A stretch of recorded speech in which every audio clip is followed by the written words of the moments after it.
सुनीता बाल निकेतन के ऑनलाइन क्लासों में आपका स्वागत है। प्रिय विद्यार्थियों, मैं प्रदीप सेन। आज हम पढ़ेंगे कक्षा 8वीं का गणित विषय।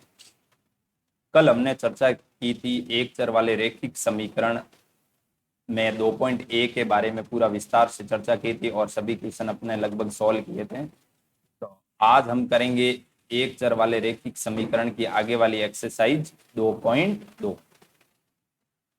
तो इसमें हमें प्रश्न दे रखे होंगे। इससे सबसे पहले तो हमें क्या बनानी है, इक्वेशन, और इक्वेशन बनाने के बाद में उन प्रश्नों को क्या करना है, हल करना है।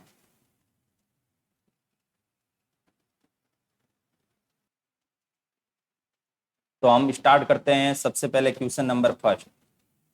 अगर आपको किसी संख्या से 1/2 घटाने और परिणाम को 1/2 से गुणा करने पर यदि 1/8 प्राप्त होता है तो वह संख्या क्या है। जब भी इन प्रश्नों को सॉल्व करो या हल करो तो ये अपन को ध्यान देना है कि प्रश्न में हमें क्या पूछा है या क्या ज्ञात करना है। तो सबसे लास्ट में देखो तो वह संख्या क्या है, यानी हमें क्या ज्ञात करनी है, संख्या ज्ञात करनी है। जो भी हमें ज्ञात करना है उसको हम सबसे पहले मानेंगे। तो सबसे पहले क्वेश्चन नंबर फर्स्ट, माना संख्या बराबर x। यानी सबसे पहले हमें संख्या ज्ञात करनी है और हम संख्या को मानते हैं x। अब जो प्रश्न कह रहा है उसके अकॉर्डिंग अपन को काम करना है। तो सबसे पहले लिख लेते हैं हम प्रश्नानुसार, क्योंकि जो प्रश्न कहेंगे उसके अकॉर्डिंग ही अपन को काम करना है। प्रश्नानुसार प्रश्न को पढ़ो। अगर आपको किसी संख्या को हमने क्या माना, संख्या को x मान लिया। तो किसी संख्या से 1/2 घटाने, तो इस संख्या से हमें सबसे पहले क्या घटाना है, 1/2। संख्या को हमने माना था x और x में क्या घटाया हमने, 1/2। और आगे प्रश्न को पढ़ते हैं। 1/2 घटाने और परिणाम, परिणाम जो भी घटाने के बाद में आया परिणाम, परिणाम को किससे गुणा करते हैं, 1/2 से गुणा करने पर। तो आगे देखो, x को हमने 1/2 से घटाया तो ये पूरा का पूरा क्या हुआ, परिणाम। और इस परिणाम का गुणा किससे करवाना है, 1/2 के साथ। जैसे 1/2 के साथ गुणा करेंगे तो हमें क्या प्राप्त होगा, 1/8 प्राप्त होता है। 1/8 प्राप्त होता है तो वह संख्या क्या है। अब हमारे पास ये इक्वेशन बन गई है, समीकरण बन गई है। अब हमें समीकरण को क्या करना है, हल करना है। और इसमें चर राशि कौन सी है, x। x का क्या निकालना है, मान निकाल के लाना है। तो अब इसको अपन धीरे धीरे क्या करते हैं, सॉल्व करते हैं। इस कोष्टक के अंदर x माइनस 1/2 है और कोष्टक के बाहर गुणा हो रहा है 1/2 के साथ। तो पहले अपन करते हैं इस 1/2 का गुणा इस कोष्टक के साथ करवाते हैं। कोष्टक के अंदर दो पद है, एक है x और एक है 1/2। तो इन दोनों के साथ गुणा होगा। 1/2 का गुणा x के साथ भी होगा और 1/2 का गुणा 1/2 के साथ भी होगा। तो हमने x का गुणा 1/2 के साथ किया तो x/2 माइनस 1/2 का गुणा 1/2 से किया तो 1 का गुणा 1 से किया, ये ऊपर 1 और 2 इंटू 2 कितने होते हैं, 4, बराबर 1/8।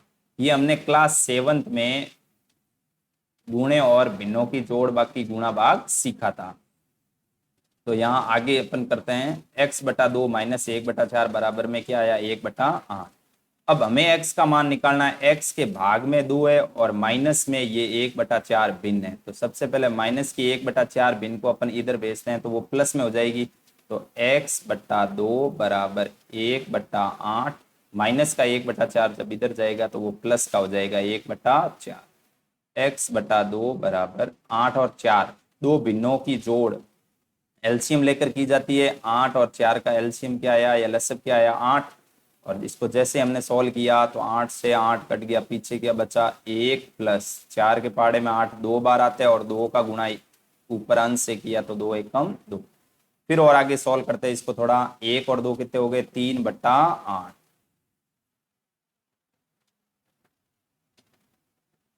अब x के भाग में 2 है, भाग का 2 उधर जाएगा तो किस में चला जाएगा, गुणा में। 3/8 इंटू 2। थोड़ा सॉल्व करते हैं इसको, 2 से काटा कितनी बार, 4 बार। तो x का मान क्या आया हमारे पास 3/4। इसी x को हमने क्या माना था, संख्या मानी थी, तो हमारी संख्या क्या आई 3/4। लास्ट में लिख लेना आपको हिंदी में, अतः संख्या इज इक्वल टू 3/4। ये हमारा क्या है। इसी प्रकार हम आगे करेंगे क्वेश्चन नंबर सेकेंड। तो क्वेश्चन नंबर सेकेंड पढ़ते हैं अपन। यदि एक आयताकार तरणताल यानी स्विमिंग पूल की लंबाई है उसकी चौड़ाई के दुगुने से 2 मीटर अधिक है, यदि इसका परिमाप 154 मीटर है तो इसकी लंबाई व चौड़ाई ज्ञात कीजिए। प्रश्न को आपने अच्छी तरीके से पढ़ा। सबसे पहले लास्ट में देखो इसके ज्ञात क्या करना है, इसकी लंबाई व चौड़ाई, यानी हमें लंबाई और चौड़ाई को क्या करना है, मानना है। तो हम मानते हैं, इसमें लंबाई और चौड़ाई में मानते समय ये ध्यान रखना है, लंबाई और चौड़ाई में जो छोटा होता है उसको हम x मानते हैं और बड़े वाले को जो भी प्रश्न में लिखा हुआ है उसके अकॉर्डिंग मानते हैं। तो माना ये जो आयताकार तरणताल है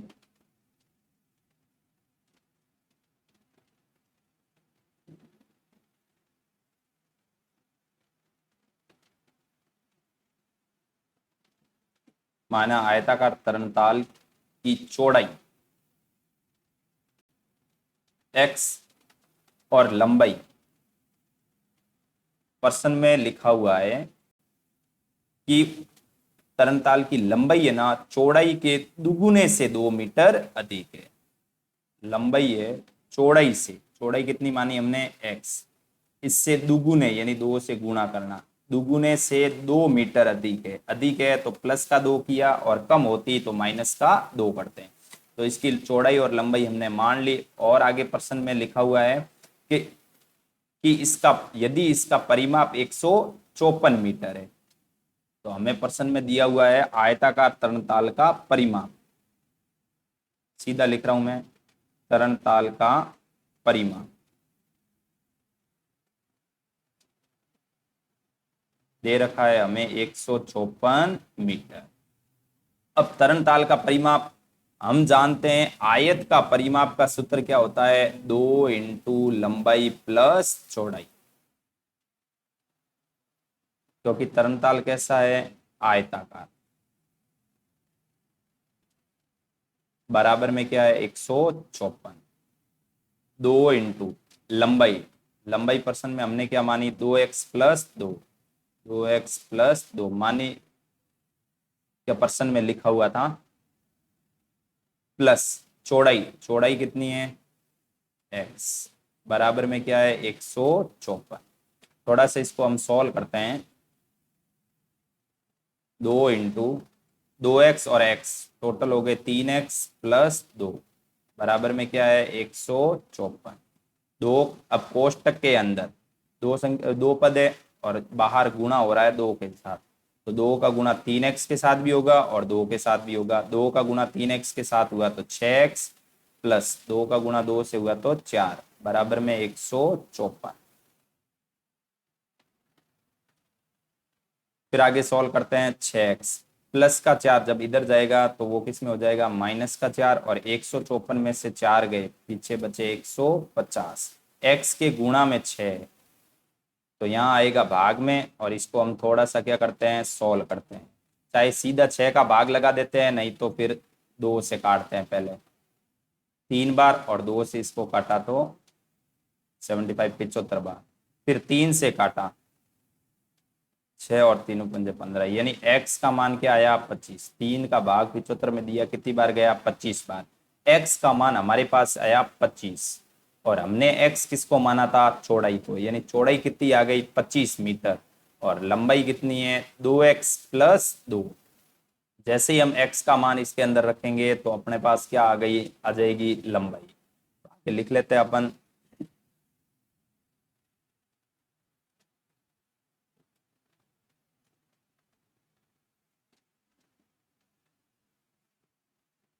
तरणताल की चौड़ाई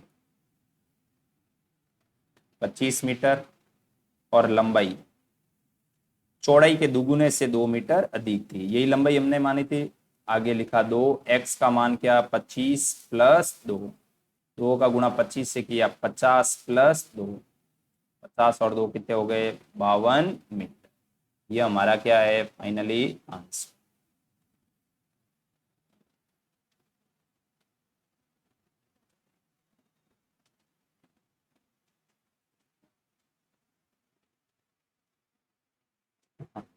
अगला क्वेश्चन हम करेंगे क्वेश्चन नंबर 3। एक समद्विबाहु त्रिभुज का आधार दे रखा हमें 4/3 सेंटीमीटर तथा इसका परिमाप दे रखा है 4/2 15 सेंटीमीटर।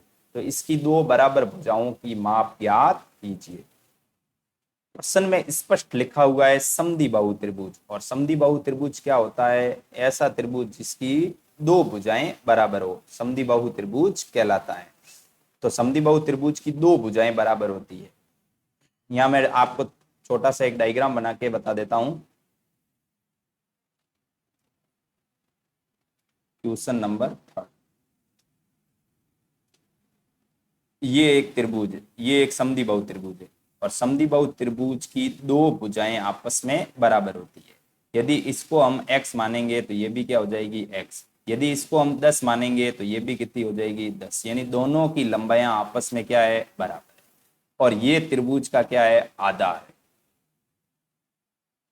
अब क्वेश्चन पढ़ते हैं। एक समद्विबाहु त्रिभुज का आधार हमें कितना दे रखा है 4/3 सेंटीमीटर, यानी ये हमें आधार दे रखा है 4/3 सेंटीमीटर तथा इसका परिमाप दे रखा है 4/2 15 सेंटीमीटर। अब समद्विबाहु त्रिभुज का परिमाप, इसका सूत्र क्या होता है, किसी भी त्रिभुज का परिमाप का सूत्र है उसकी तीनों भुजाओं का योग, तीनों भुजाओं को जोड़ने पर हमें क्या मिल जाता है परिमाप। और आगे प्रश्न पढ़ते हैं। उसकी दो बराबर भुजाओं की माप ज्ञात कीजिए। इसकी दो बराबर भुजाएं, यानी एक तो ये रही बराबर, और इसकी हमें क्या निकालनी है माप, यानी सबसे पहले हम इसको क्या मानेंगे x, तो ये भी अपने आप क्या हो जाएगी x।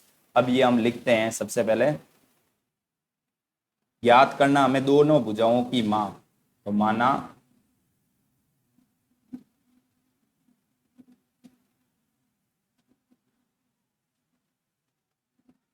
समद्विबाहु त्रिभुज की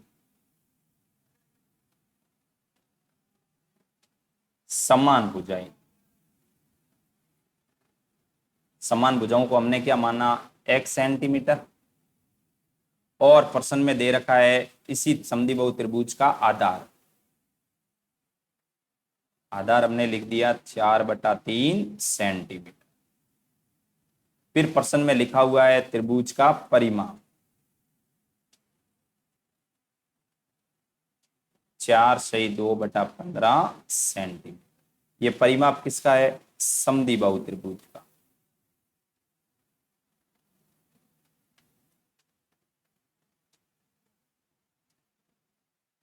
समद्विबाहु त्रिभुज का परिमाप हमें दे रखा है 4/2 15 सेंटीमीटर। एक बार पुनः वापस प्रश्न पढ़ते हैं। एक समद्विबाहु त्रिभुज है जिसका आधार हमें 4/3 सेंटीमीटर दे रखा है, ये हमने लिख दिया आधार इसका 4/3 सेंटीमीटर। जो प्रश्न कह रहा है वो हम सबसे पहले लिख रहे हैं। इसके बाद में और थोड़ा आगे पढ़ते हैं। तथा उसका परिमाप हमें दे रखा है 4/2 15 सेंटीमीटर, ये हमने लिख दिया कि इसका समद्विबाहु त्रिभुज का परिमाप हमें दे रखा है 4/2 15 सेंटीमीटर। फिर प्रश्न को आगे पढ़ा तो हमें ज्ञात क्या करना है, उसकी दो जो बराबर भुजाएं उसकी माप या उसकी लंबाई ज्ञात करनी है। तो हमने लिख दिया वो जो दो बराबर भुजाएं हैं उसमें से पहली भुजा ये दोनों बराबर है, तो उसको हमने क्या मान लिया x मान लिया। अब थोड़ा सा इसको क्या करते हैं सॉल्व करते हैं। तो यहाँ पर देखो समद्विबाहु त्रिभुज का परिमाप लिखा हुआ है, और किसी भी त्रिभुज का परिमाप का सूत्र हमें पता होता है कि तीनों भुजाओं का योग। तो माना इसकी पहली भुजा क्या है x मानी थी हमने, दूसरी भुजा, पहली भुजा x है तो दूसरी भुजा भी अपने आप क्या हो जाएगी x, क्योंकि समद्विबाहु त्रिभुज की दो भुजाएं आपस में बराबर होती है। प्लस तीसरी भुजा जो कि समद्विबाहु त्रिभुज का आधार हमें दे रखा है 4/3 बराबर 4/2 15। अब इसको हम थोड़ा सा क्या करते हैं सॉल्व करते हैं। x और x कितने x हो गए 2x, प्लस 4/3 बराबर में, ये मिश्र भिन्न दे रखे, इसको सरल भिन्न में बदलते हैं। 15 का गुणा 4 से किया 60, 60 और 2 62/15। अब थोड़ा इसको आगे और सॉल्व करते हैं। 2x प्लस का 4/3 जब बराबर के इधर भेजते हैं तो माइनस का हो जाएगा, 62/15 प्लस का 4/3 इधर गया तो माइनस का 4/3, क्योंकि x के गुणा में है 2 और x के प्लस में ये भिन्न है 4/3। तो पहले हमेशा बराबर के इधर प्लस और माइनस की संख्याओं को भेजा जाता है, फिर गुणा या भाग में से किसी संख्याओं को भेजते हैं। तो अब और इसको थोड़ा आगे सॉल्व करते हैं। 2x इज इक्वल टू 15 और 3 का एलसीएम आया 15, 15 से 15 कट गया, ऊपर बचा 62 माइनस 3 के पहाड़े में 15 5 बार आते हैं, और 5 का गुणा इसके ऊपर अंश 4 से करते हैं, 5 और 20, क्योंकि ये क्लास 7 में हमने भिन्नों की जोड़ बाकी पूरे की थी। तो 2x इज इक्वल टू 62 में से 20 गए 42/15। अब x के गुणा में 2 है, बराबर के इधर आएगा तो वो भाग में जाएगा, और भाग में पहले से कौन बैठा है 15, तो 15 के पास में आके बैठ जाएगा। x इज इक्वल टू, अब थोड़ा इसको सॉल्व करते हैं, काटते हैं। 2 से काटा 21 बार, 3 से काटा, तीनों पंजे 15 और 3 से काटा तो 3 के पहाड़े में 7, तीनों 7 है 21। तो यहाँ फाइनली हमारे पास क्या आंसर आ रहा है, अंश में 7 बचा और हर में क्या बचा 5। तो ये हमारे पास x का मान है, और x हमने किसको माना था, समद्विबाहु त्रिभुज की समान भुजाएं, यानी जो बराबर भुजाएं हैं उसमें से पहली भुजा क्या आई 7/5। तो ये एक भुजा 7/5 है, तो दूसरी भुजा भी 7/5 हो जाएगी। तो हम लास्ट में लिख लेते हैं, अतः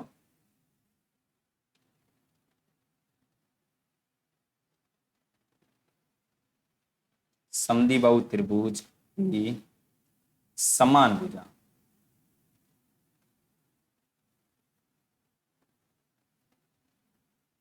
7/5 सेंटीमीटर, ये क्या है आंसर। और हम आगे क्वेश्चन नंबर 4 करते हैं। दो संख्याओं का योग है 95, दो संख्याएं हैं, उन दोनों को जोड़ने पर कितना आएगा 95। यदि एक संख्या दूसरी से 15 अधिक है, इसमें प्रश्न में लिखा हुआ है कोई भी एक संख्या है वो दूसरी से 15 अधिक है, तो दोनों संख्याएं ज्ञात कीजिए। इसमें मैं आपको ऐसे करता हूं, एक पहली संख्या मानता हूं और एक दूसरी संख्या मानता हूं। तो प्रश्न को थोड़ा अपन आगे सॉल्व करते हैं। क्वेश्चन नंबर 4,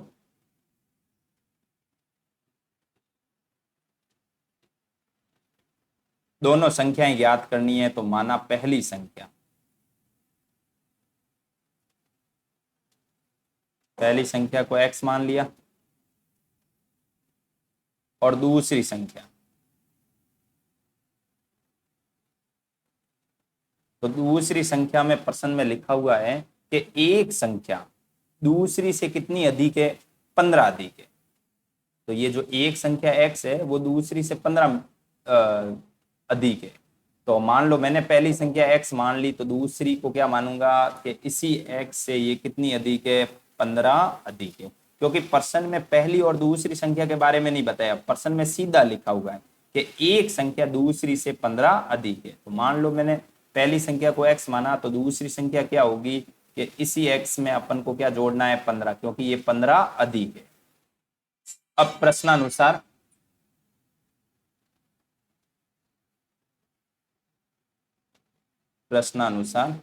प्रश्न में लिखा हुआ है दोनों संख्याओं का योग है 95। तो पहली संख्या है x और दूसरी संख्या है x प्लस 15, दोनों का योग यानी प्लस 95 दे रखा है। अब इसको थोड़ा सा अपन सॉल्व करते हैं। x प्लस, पहले कोष्टक को खोल देते हैं, बराबर 95। थोड़ा और आगे सॉल्व करते हैं। x और x कितना हो गया 2x प्लस 15 बराबर 95। 2x प्लस का 15 जब बराबर के इधर जाएगा तो माइनस का 15 हो जाएगा। और आगे सॉल्व करते हैं। 2x इज इक्वल टू 95 में से 15 गए तो 80 x के गुणा में 2 है, बराबर के इधर आएगा तो भाग में, और 2 से काटा तो हमने x का मान क्या आया 40। हमें x का मान नहीं निकालना, हमें तो क्या निकालनी है पहली संख्या और दूसरी संख्या, और हमने सबसे पहले पहली संख्या को क्या माना x माना, और x का मान हमारे पास क्या आ गया 40। लास्ट में लिख लेते हैं अतः पहली संख्या बराबर 40 और दूसरी संख्या को हमने क्या माना था, या उसमें समीकरण क्या बनी होती है x प्लस 15, और x का मान हमारे पास आ गया 40। 40 और 15 को जोड़ा 55। ये हमारा क्या है फाइनली।